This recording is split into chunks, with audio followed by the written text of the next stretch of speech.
Bloomberg ವರದಿಯ ಪ್ರಕಾರ reserve bank ಇನ್ನು ಮುಂದೆ ರೂಪಾಯಿಯನ್ನ ನಿರ್ವಹಿಸೋದಕ್ಕೆ ಸಾಧ್ಯ ಇಲ್ಲ.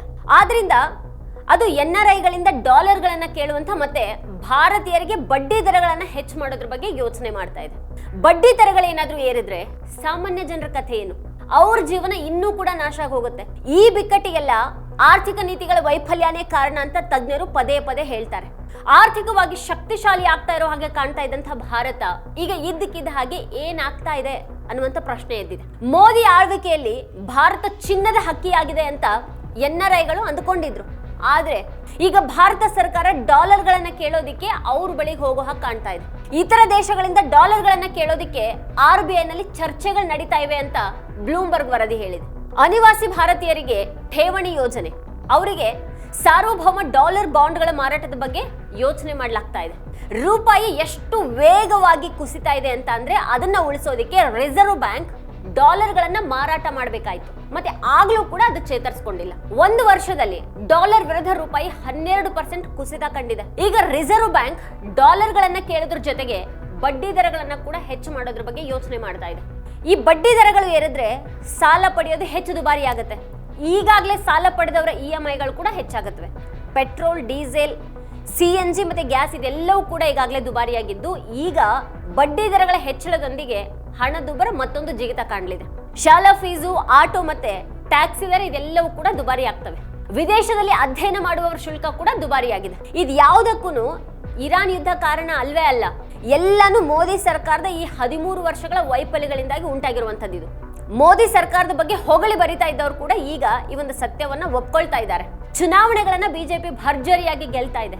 ಆದ್ರೆ ಈ ದೇಶದ ಆರ್ಥಿಕತೆ ಅಧಪತನಕ್ಕೆ ಹೋಗ್ತಾ ಇದೆ ಅಂತ ಪರಿಣಿತರೆ ಹೇಳ್ತಾ ಇದ್ದಾರೆ. ಈಗ ಕಳೆದ 12 ವರ್ಷಗಳಿಂದ ಭಾರತದ ಆರ್ಥಿಕತೆ ಕೆಟ್ಟ ಸ್ಥಿತಿಯಲ್ಲಿದೆ ಅನ್ನೋ ಒಂದು ಸತ್ಯದ ಬಗ್ಗೆ ಈಗ ನಿಧಾನವಾಗಿ ಬಾಯಿ ಬಿಡ್ಲಾಗ್ತಾ ಇದೆ. ಕಳೆದ 35 ವರ್ಷಗಳಲ್ಲಿ ಭಾರತದ GDP ಬೆಳವಣಿಗೆ ಸರಾಸರಿ 6% ಅಷ್ಟಿದ್ದು ಈ 35 ವರ್ಷಗಳಲ್ಲಿ 13 ವರ್ಷಗಳು ಮೋದಿ ಸರ್ಕಾರದ ಅಡಿಯಲ್ಲಿವೆ ಅನ್ನೋದ್ರ ಬಗ್ಗೆ ಉಲ್ಲೇಖ ಮಾಡಲಾಗ್ತಾ ಇದೆ. ಮತ್ತೆ ಮೋದಿ ಸರ್ಕಾರದ ಕಾಲದಲ್ಲಿ ತಪ್ಪು ಸಂಖ್ಯೆಗಳನ್ನ ಬಿಂಬಿಸೋದು ಕೂಡ ನಡೆದಿದೆ. 2011ರಿಂದ 2017ರವರೆಗಿನ 7% GDP ಅಂದಾಜು ತಪ್ಪಾಗಿದೆ ಅಂತ 2019ರಲ್ಲಿ ಅರವಿಂದ್ ಸುಬ್ರಹ್ಮಣ್ಯನ್ ಅವರು ಹೇಳಿದ್ರು. ಸುಮಾರು 2.5% ಅಷ್ಟು ಹೆಚ್ಚಳವನ್ನು ತೋರಿಸಲಾಗಿತ್ತು. ಅಂದ್ರೆ ಅವ್ರ ಪ್ರಕಾರ ಆ ವರ್ಷಗಳಲ್ಲಿ GDP ಬೆಳವಣಿಗೆ 7% ಆಗಿರಲಿಲ್ಲ, ಬದಲಾಗಿ ಸುಮಾರು 4.5% ಅಷ್ಟಿತ್ತದು. 2017ರಲ್ಲಿ ಭಾರತದ ಮಾಜಿ ಮುಖ್ಯ ಸಂಖ್ಯಾಶಾಸ್ತ್ರಜ್ಞ ಪ್ರಣವ್ ಸೇನ್ ಕೂಡ GDP ಅಂಕಿಅಂಶಗಳನ್ನು ಪ್ರಶ್ನೆ ಮಾಡಿದ್ರು. 2023ರಲ್ಲಿ Ashok Modi India's fake growth story ಅನ್ನುವಂಥ ಒಂದು ಲೇಖನವನ್ನ ಬರೆದಿದ್ರು. ಇಂದಿರಾ ಗಾಂಧಿ ಅಭಿವೃದ್ಧಿ ಸಂಶೋಧನಾ ಸಂಸ್ಥೆಯ ಪ್ರಾಧ್ಯಾಪಕ R ನಾಗರಾಜ್ 2015ರಲ್ಲಿ GDP ಅಂಕಿಅಂಶಗಳನ್ನ ಪ್ರಶ್ನೆ ಮಾಡಿದ್ರು. ಈ ಹಿಂದೆ ಮೋದಿ ಅವರನ್ನ ಹೊಗಳ್ತಾ ಇದ್ದಂಥ ಸುರ್ಜಿತ್ ಭಲ್ಲಾ ಕೂಡ ಈಗ ಭಾರತದ ಆರ್ಥಿಕತೆ ಕಥೆ ಸುಳ್ಳು ಅಂತ ಹೇಳ್ತಾ ಇದ್ದಾರೆ. ರವೀಶ್ ಕುಮಾರ್ ಅವರು ಹೇಳ್ತಾ ಇರೋ ಹಾಗೆ ಮೇಕ್ ಇನ್ ಇಂಡಿಯಾ ಮೂಲಕ ಹುಲಿ ಆಗ್ಬೇಕಾಗಿದ್ದಂತಹ ಭಾರತ ಯಾವತ್ತಿಗೂ ಕೂಡ ಹುಲಿ ಆಗ್ಲಿಲ್ಲ. ಆದ್ರೆ ಅದನ್ನ ಹುಲಿ ಅಂತ ಘೋಷಿಸಲಾಯ್ತು, ಸುಳ್ಳಿನ ಆಟ ಆಡ್ಲಾಯ್ತು. ಭಾರತದ 40% ಪದವೀಧರರಿಗೆ ಉದ್ಯೋಗಗಳು ಸಿಗ್ತಾ ಇಲ್ಲ. BA ಪದವಿ ಪಡೆದವರಲ್ಲಿ 60% ಜನರಿಗೆ ಖಾಯಂ ಉದ್ಯೋಗ ಸಿಗೋದಿಲ್ಲ, ಮತ್ತೆ ಸಂಬಳ ಕೂಡ ಕಡಿಮೆ ಇದೆ ಅವರಿಗೆ. ಆದ್ರೆ ಈಗ ಯುವಕರನ್ನ ಜಿರಳೆಗಳು ಅಂತ ಕರೆಯಲಾಗ್ತಾ ಇದೆ. ಅವರ ಈ ಪರಿಸ್ಥಿತಿಗೆ ಯಾವಾಗ ಮತ್ತೆ ಯಾರು ಕಾರಣರಾದ್ರು? ಅಸಮಾಧಾನ ಹೆಚ್ಚಾದಾಗ್ಲೆಲ್ಲ ಸರ್ಕಾರ ಸಾಮಾಜಿಕ ಮಾಧ್ಯಮದ ಮೇಲೆ ದಾಳಿಯನ್ನು ಹೆಚ್ಚು ಮಾಡುತ್ತೆ, ಖಾತೆಗಳನ್ನು ಅಳಿಸಾಕತ್ತೆ. ಈಗ ಜಿರಳೆ ಜನತಾ ಪಕ್ಷದ ಟ್ವಿಟರ್ ಖಾತೆಯನ್ನ ಮುಚ್ಚಲಾಗಿದೆ. ಇನ್ಸ್ಟಾಗ್ರಾಮ್ನಲ್ಲಿ ಅದು ಕೇವಲ 5 ದಿನಗಳಲ್ಲಿ ಬಿಜೆಪಿಗಿಂತ ಕೋಟಿಗೂ ಹೆಚ್ಚು ಫಾಲೋವರ್ಸ್ಗಳನ್ನ ಗಳಿಸ್ತು. ಅಸಮಾಧಾನವನ್ನ ನಿಗ್ರಹಿಸುವ ಮೂಲಕ ಅಧಿಕಾರವನ್ನ ಎಷ್ಟು ದಿನ ಅಂತ ಉಳಿಸ್ಕೊಳ್ಳೋದಕ್ಕೆ ಸಾಧ್ಯ ಇದೆ ಇವರು? ಕಳೆದ 35 ವರ್ಷಗಳಲ್ಲಿ ಸರಾಸರಿ 6% GDP ಹೊಂದಿರುವಂತಹ ದೇಶ ಪ್ರಮುಖ ಆರ್ಥಿಕತೆಗಳಲ್ಲಿ ತನ್ನನ್ನ ತಾನು ಹೇಗೆ ನೋಡಬಹುದು? 2014ರಿಂದ ಭಾರತ 9ನೇ ಸ್ಥಾನದಲ್ಲಿದೆ. GDP ಬೆಳವಣಿಗೆ ವಿಷಯದಲ್ಲಿ 8ನೇ ಸ್ಥಾನದಲ್ಲಿದೆ.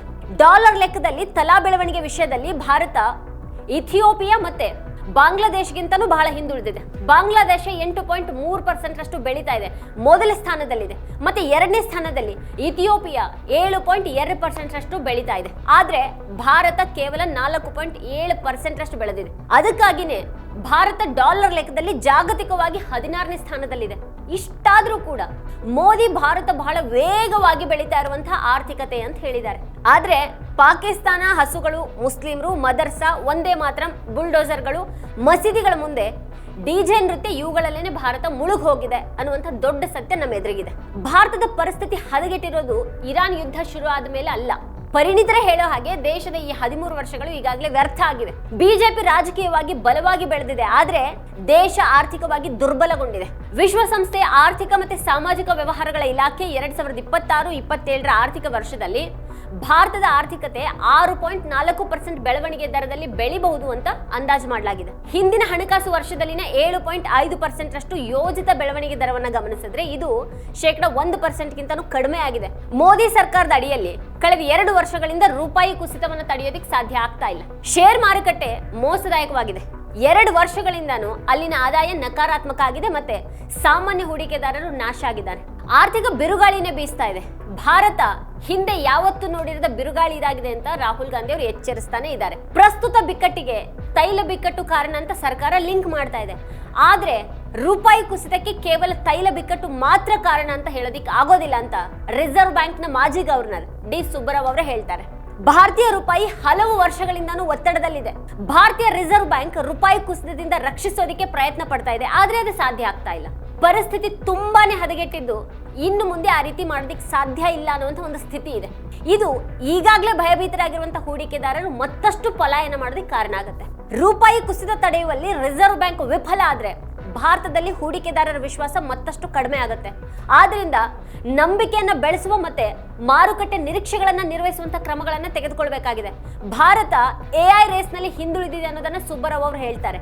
ಈಗಿನ ಜಾಗತಿಕ ಮಾರುಕಟ್ಟೆಯಲ್ಲಿ ಹಣ ಎಲ್ಲಾನು ತಂತ್ರಜ್ಞಾನ ಮತ್ತೆ ಎಐ ನಲ್ಲಿ ಮುಂಚೂಣಿಯಲ್ಲಿರುವಂತಹ ಮಾರುಕಟ್ಟೆಗಳ ಕಡೆಗೇನೆ ಹರಿತಾ ಇದೆ. ಭಾರತ ವೇಗವಾಗಿ ಬೆಳೀತಾ ಇರುವಂತಹ ಆರ್ಥಿಕತೆ ಆಗಿರಬಹುದಾದ್ರೂ ಈ ತಾಂತ್ರಿಕ ಕ್ಷೇತ್ರಗಳಲ್ಲಿ ಹಿಂದಿದೆ. ಇದು ರೂಪಾಯಿ ಮೇಲೂ ಕೂಡ ಪರಿಣಾಮ ಬೀರಿದೆ.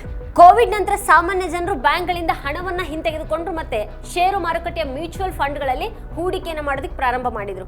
ಅವತ್ತಿನಿಂದ ಆರ್ಥಿಕತೆ ಯಾವುದೇ ಪ್ರಗತಿಯ ಲಕ್ಷಣಗಳನ್ನ ತೋರಿಸ್ತಾ ಇಲ್ಲ ಅಂತ ಕೆಲವರು ಎಚ್ಚರಿಕೆಯನ್ನ ನೀಡ್ತಾ ಇದ್ದಾರೆ.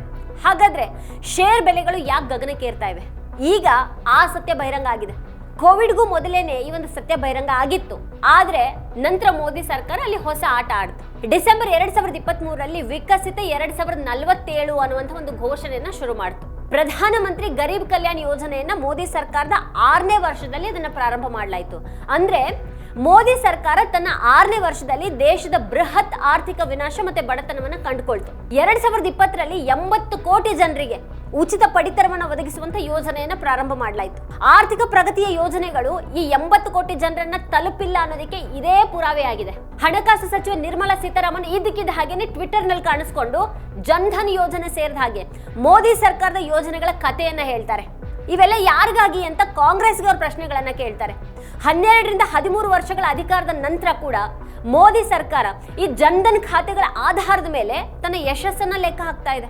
ಬಿಕ್ಕಟ್ಟಿನಲ್ಲಿಯೂ ಕೂಡ ಈ ಸರ್ಕಾರದ ಅಡಿಯಲ್ಲಿ ಬಿಜೆಪಿ ಸಾವಿರಾರು ಕೋಟಿ ದೇಣಿಗೆಗಳನ್ನ ಎಲ್ಲಿಂದ ಪಡ್ಕೊಳ್ತು ಅನ್ನುವಂಥ ಪ್ರಶ್ನೆ ಹೇಳಬಹುದು ಅಂತ ಅದು ಭಯ ಪಡುತ್ತೆ.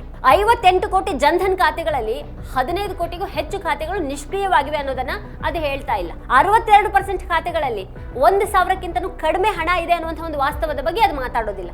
ಕಳೆದ 12 ವರ್ಷಗಳಲ್ಲಿ ಕೇಂದ್ರ ಸರ್ಕಾರ ಪೆಟ್ರೋಲಿಯಂ ಉತ್ಪನ್ನಗಳ ಮೇಲಿನ ತೆರಿಗೆ ಮತ್ತೆ ಅಬಕಾರಿ ಸುಂಕದ ಮೂಲಕ ಜನರಿಂದ 43 ಲಕ್ಷ ಕೋಟಿ ಹಣವನ್ನ ತೆಗೆದುಕೊಂಡಿದೆ ಅನ್ನೋದನ್ನ ಕಾಂಗ್ರೆಸ್ ಹೇಳ್ತಾ ಇದೆ. ಈಗ ಇನ್ನು 4 ರೂಪಾಯಿ ಹೆಚ್ಚು ಮಾಡಲಾಗಿದೆ. Bharat petroleum, Indian oil corporation, Hindustan petroleum corporation ಈ ಎಲ್ಲಾ ಕಂಪನಿಗಳು ಕೆಲವೇ ಗಂಟೆಗಳಲ್ಲಿ ಮಾರುಕಟ್ಟೆಯಿಂದ 12,400 ಕೋಟಿ ರೂಪಾಯಿನ ಗಳಿಸಿವೆ ಅಂತ ಕಾಂಗ್ರೆಸ್ನ ಪವನ್ ಖೇರ್ ಅವರು ಹೇಳ್ತಾರೆ. ಜನಸಾಮಾನ್ಯರನ್ನ ಹೊರತುಪಡಿಸಿ ಎಲ್ಲರೂ ಕೂಡ ಇಲ್ಲಿ ಹಣ ಗಳಿಸ್ತಾ ಇದ್ದಾರೆ. ಹಾಗಾದ್ರೆ ಇದು ಯಾರ ಅಮೃತ ಕಾಲ ಅನ್ನುವಂಥ ಒಂದು ಪ್ರಶ್ನೆಯನ್ನ ಅವರು ಎತ್ತಿದ್ದಾರೆ. ಇನ್ನು ಪ್ರಧಾನಿ ಮೋದಿ ಅವರ ಈ ವಿದೇಶ ಪ್ರವಾಸಗಳಿಂದ ಭಾರತಕ್ಕೆ ಏನ್ ಸಿಕ್ತು ಅನ್ನೋದ್ರ ಬಗ್ಗೆ ಉತ್ತರ ಇಲ್ಲ. ಟ್ರಂಪ್ ಜೊತೆಗೆ ಮೋದಿ ಸಂಬಂಧ ಯಾಕೆ ಹದಗೆಟ್ಟಿದೆ ಅಂತ ಯಾರಿಗೂ ಕೂಡ ಗೊತ್ತಿಲ್ಲ. ಪ್ರಧಾನಿ ಮೋದಿ ಅವರು ವೈಯಕ್ತಿಕ ಕಾರಣಗಳಿಗಾಗಿ ಭಾರತ ಇವತ್ತು ಬೆಲೆ ತೆರ್ತಾ ಇದೆಯಾ? ವೈಯಕ್ತಿಕ ಕಾರಣಗಳಿಂದಾಗಿ ಪ್ರಧಾನಿ ಅಸಹಾಯಕರಾಗಿದ್ದಾರೆ ಅಂತ ರಾಹುಲ್ ಗಾಂಧಿ ಅವರು ಪದೇ ಪದೇ ಹೇಳ್ತಾರೆ. ಅಪ್ಪುಗೆ ಮತ್ತೆ ಒಂದು ನಗೆಯ ವಿಡಿಯೋಗಳ ಮೂಲಕ ಭಾರತದ ಜನಪ್ರಿಯತೆ ಹೆಚ್ಚಾಗಿದೆ ಅಂತ ಸಾರ್ವಜನಿಕರನ್ನ ನಂಬೋ ಹಾಗೆ ಮಾಡಬಹುದು. ಆದ್ರೆ ಈಗ ತಜ್ಞರು ಕೂಡ ಇದೆಲ್ಲಾನು ಕೇವಲ ತೋರಿಕೆ ಅಂತಾನೆ ನೋಡ್ತಾ ಇದ್ದಾರೆ. ಮೋದಿ ವಿಶ್ವದಲ್ಲಿ ಭಾರತದ ಪ್ರಭಾವವನ್ನ ಹೆಚ್ಚು ಮಾಡೋದಕ್ಕೆ ಬಯಸಿದ್ರೆ ಅವರು ಆರ್ಥಿಕತೆಯನ್ನು ಚೀನಾದೊಂದಿಗೆ ಸ್ಪರ್ಧೆ ಮಾಡೋ ಮಟ್ಟಕ್ಕೆ ಬದಲಾಯಿಸಬೇಕು ಅಂತ ಪರಿಣಿತರು ಹೇಳ್ತಾ ಇದ್ದಾರೆ. ಈಗಿನ ಪರಿಸ್ಥಿತಿಯನ್ನ ನೋಡ್ತಾ ಇದ್ರೆ ಇದು ಸಂಭವಿಸುವಂತ ಸಾಧ್ಯತೆ ಬಹಳ ದೂರ ಇದೆ. ಮೇಡ್ ಇನ್ ಇಂಡಿಯಾದಂತಹ ಕಾರ್ಯಕ್ರಮಗಳ ಹೊರತಾಗಿನೂ ಕಳೆದ ದಶಕದಲ್ಲಿ ಉತ್ಪಾದನೆ ಬಹಳ ಕಡಿಮೆ ಆಗಿದೆ. ಜಾಗತಿಕ ಕೈಗಾರಿಕಾ ಉತ್ಪಾದನೆಯಲ್ಲಿ ಭಾರತದ ಪಾಲು ಚೀನಾದ 10ನೇ 1 ಭಾಗ ಮಾತ್ರ. ತಂತ್ರಜ್ಞಾನದಲ್ಲಿ ಹೂಡಿಕೆ ಕಡಿಮೆ ಆಗಿದೆ, ಮಾನವ ಸಂಪನ್ಮೂಲಗಳಲ್ಲಿ ಹೂಡಿಕೆ ಕೂಡ ಹೆಚ್ಚಾಗಿಲ್ಲ. ಕೇಂದ್ರ ಮತ್ತೆ ರಾಜ್ಯಗಳಲ್ಲಿ ಬಿಜೆಪಿ ಪ್ರಾಬಲ್ಯದ ಹೊರತಾಗಿನೂ ಆರ್ಥಿಕತೆಯನ್ನ ಅದು ಒಂದು ಕಾಲದಲ್ಲಿ ಇದ್ದ ಮಟ್ಟಕ್ಕೆ ಮರಳಿಸೋದಕ್ಕೆ ಮೋದಿಗೆ ಸಾಧ್ಯ ಆಗ್ತಾ ಇಲ್ಲ. ವಾರದಲ್ಲಿ 2 ಬಾರಿ ಪೆಟ್ರೋಲ್ ಬೆಲೆಗಳನ್ನ ಹೆಚ್ಚು ಮಾಡಲಾಯಿತು, ಚಿನ್ನ ಮತ್ತೆ ಬೆಳ್ಳಿ ಆಮದುಗಳನ್ನ ನಿಷೇಧ ಮಾಡಲಾಯಿತು. ಸರ್ಕಾರ ಸುಳ್ಳಿನ ಕಂತೆಗಳ ಮೂಲಕ ಎಷ್ಟೇ ಮುಚ್ಚಿಡೋದಕ್ಕೆ ಪ್ರಯತ್ನ ಮಾಡಿದ್ರು ಕೂಡ ಆರ್ಥಿಕತೆಯ ವಾಸ್ತವವನ್ನ ಮರೆಮಾಚೋದಕ್ಕೆ ಸಾಧ್ಯನೇ ಇಲ್ಲ. ಸಾಮಾನ್ಯ ಮನುಷ್ಯನನ್ನ ಬಡತನಕ್ಕೆ ತಳ್ಳಿದಾಗ ಮಧ್ಯಮ ವರ್ಗ ಛಿದ್ರ ಆಗೋಗುತ್ತೆ. ಎಲ್ಲಾ ಸತ್ಯಗಳನ್ನು ಅಡಗಿಸೋದಕ್ಕೆ ನೋಡ್ತಾ ಇರೋರು ಅಮೃತ ಕಾಲದ ಕತೆ ಹೇಳ್ತಾನೆ ಇದ್ದಾರೆ. ವೀಕ್ಷಕರೇ, ಈ ಕುರಿತು ನಿಮ್ಗೇನು ಅನ್ಸುತ್ತೆ, ಏನು ಅಭಿಪ್ರಾಯ ಇದೆ ಅದನ್ನ ವಿಡಿಯೋ ಕೆಳಗಡೆ ಕಮೆಂಟ್ ಮಾಡಿ ನಮಗೆ ತಿಳಿಸಿ. ಇದೇ ಹೊತ್ತಿನ ಸ್ಪೆಷಲ್ ನೋಡ್ತಾ ಇರಿ ವಾರ್ತಾಭಾರತಿ. ನೀವಿನ್ನೂ ವಾರ್ತಾಭಾರತಿ ಯೂಟ್ಯೂಬ್ ಚಾನಲ್ ಅನ್ನು ಸಬ್ಸ್ಕ್ರೈಬ್ ಮಾಡಿಲ್ಲ ಅಂತಂದ್ರೆ ಈ ಕೂಡಲೇ ಸಬ್ಸ್ಕ್ರೈಬ್ ಮಾಡಿ, ಹಾಗೆ ಪಕ್ಕದಲ್ಲೇ ಇರುವಂತಹ ಬೆಲ್ ಐಕಾನ್ ಪ್ರೆಸ್ ಮಾಡಿ ನಮ್ಮನ್ನು ಪ್ರೋತ್ಸಾಹಿಸಿ. ನಮ್ಮ ಕಾರ್ಯಕ್ರಮಗಳನ್ನು ನೀವು ನೋಡ್ತಾ ಇದ್ರೆ ನಮ್ಮ ಚಾನೆಲ್ ಅನ್ನ ಸಬ್ಸ್ಕ್ರೈಬ್ ಮಾಡಿ, ಪಕ್ಕದ ಬೆಲ್ ಐಕಾನ್ ಒತ್ತಿ ನಮ್ಮನ್ನ ಬೆಂಬಲಿಸಿ. ಹಾಗೆ ನಮ್ಮ ಕಾರ್ಯಕ್ರಮಗಳನ್ನ ಲೈಕ್ ಮಾಡಿ, ಕಮೆಂಟ್ ಮಾಡಿ, ಅದನ್ನ ಬೇರೆಯವರಿಗೂ ವಾಟ್ಸ್ಆಪ್ ಮೂಲಕ ಶೇರ್ ಮಾಡಿ. ನೀವು ಹೀಗೆ ಮಾಡಿದಾಗ ನಮ್ಮ ಚಾನೆಲ್ ಇನ್ನಷ್ಟು ಮತ್ತಷ್ಟು ಜನರಿಗೆ ತಲುಪಲು ನೀವು ನಮ್ಮೊಂದಿಗೆ ಸಹಕರಿಸಿದ ಹಾಗಾಗುತ್ತೆ. ಇದು ನೀವು ಯಾವುದೇ ಖರ್ಚಿಲ್ಲದೆ ಕೆಲವೇ ಸೆಕೆಂಡುಗಳಲ್ಲಿ ನೀಡಬಹುದಾದ ಸಹಕಾರ. ಧನ್ಯವಾದಗಳು.